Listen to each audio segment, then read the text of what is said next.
Hi hello ನಮಸ್ಕಾರ. ನನ್ನ ಹೆಸರು ರಕ್ಷಿತಾ. ಸೊ ನಾನಿದ್ದೀನಿ ನೇಚರ್ ಕ್ರಿಯೇಷನ್ ಯೂಟ್ಯೂಬ್ ಚಾನಲಲ್ಲಿ. ಸೊ ನನ್ನ ಜೊತೆ ಇದ್ದಾರೆ ಮಂಜುನಾಥ್ ಅವರು. ಇವರು ಕೂಡ ರತ್ನ ಮೂವಿಯಲ್ಲಿ ಆ್ಯಕ್ಟ್ ಮಾಡಿದ್ದಾರೆ. ಸೊ ಅವ್ರ ಬಗ್ಗೆ ಕೇಳೋಣ ಬನ್ನಿ. So hello sir.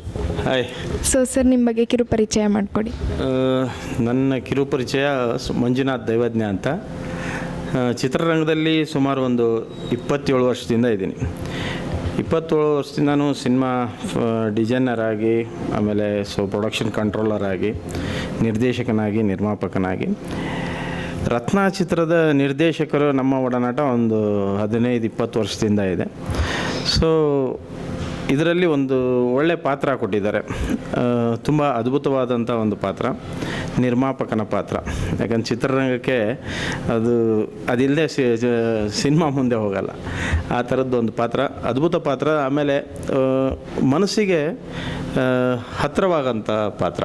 ಇವತ್ತಿನ ಚಿತ್ರರಂಗದ ಪರಿಸ್ಥಿತಿ ಹೇಗಿದೆ, ಏನು ಯಾವ ರೀತಿ ಹೋಗುತ್ತೆ ಒಡನಾಟ ಅನ್ನೋದು ನನ್ನ ಒಂದು ಪಾತ್ರದಲ್ಲಿ ಹೋಗುತ್ತೆ. ಒಬ್ಬ ನಿರ್ದೇಶಕನಿಗೆ ಆಮೇಲೆ ಒಬ್ಬ ನಿರ್ಮಾಪಕನ ಬಾಂಧವ್ಯ ಹೆಂಗೆ ಹೋಗುತ್ತೆ ಅನ್ನೋದು ಈ ಚಿತ್ರದಲ್ಲಿ ತೋರಿಸಿದ್ದಾರೆ.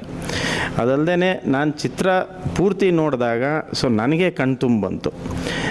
ನಾವು ಸಿನಿಮಾದವರಾಗಿ ಸಿನಿಮಾ ಒಡನಾಟ ಗೊತ್ತಿದ್ಕೊಂಡು ಕೂಡ ಸಿನಿಮಾದಲ್ಲಿ ಕೂತ್ಕೊಂಡಾಗ ನಾವು ಮತ್ತೆ ಆ ಒಂದು ಲೋಕಕ್ಕೆ ಹೋಗ್ತೀವಿ. ಅಪ್ಪು ಸರ್ ಅವರು ಅವ್ರನ್ನ ಮತ್ತೆ ನಾವು ನಮ್ಮ ಜೊತೆ ಇದ್ದಾರೆ ಅಂದ್ಕೊಂಡು ಮತ್ತೆ ಅಲ್ಲೆಲ್ಲ ಹೋದಾಗ ಮತ್ತೆ ಕಣ್ಣು ಒದ್ದೆ ಆಗುತ್ತೆ.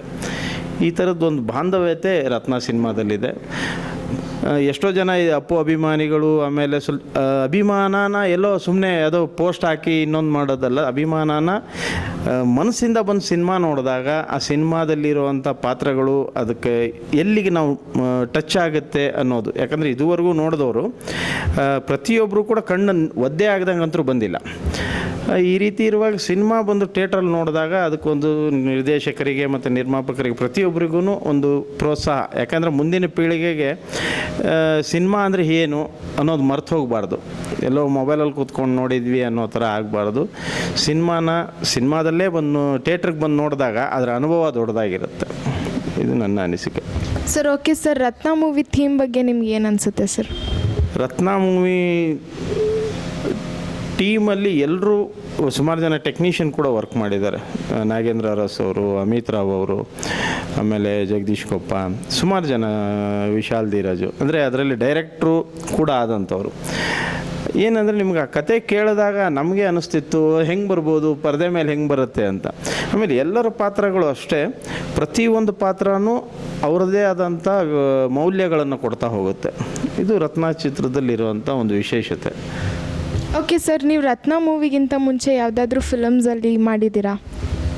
ನಾನು ಆಲ್ಮೋಸ್ಟ್ ಸುಮಾರು ಸಿನಿಮಾಗಳಲ್ಲಿ ಮಾಡಿದ್ದೀನಿ.